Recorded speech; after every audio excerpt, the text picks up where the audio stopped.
Hey, so I wanted to share a couple of slides with you guys.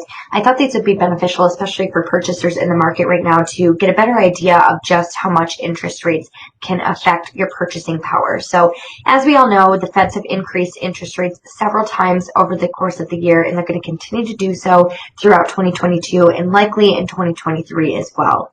This is standard practice for the Feds. This is exactly what happened in the 70s and 80s when they increased interest rates to compensate for the damages that were occurring due to inflation.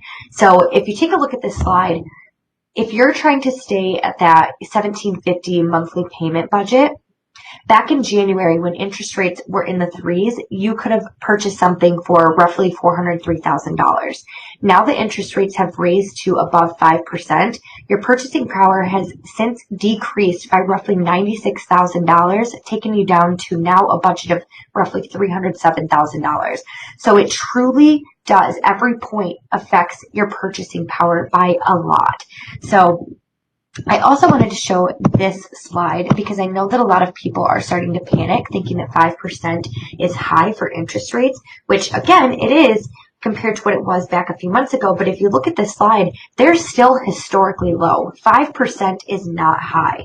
Back in the 70s and 80s, they got up to almost 17%. So 5% is nothing compared to that. I strongly suggest taking advantage of the low interest rates.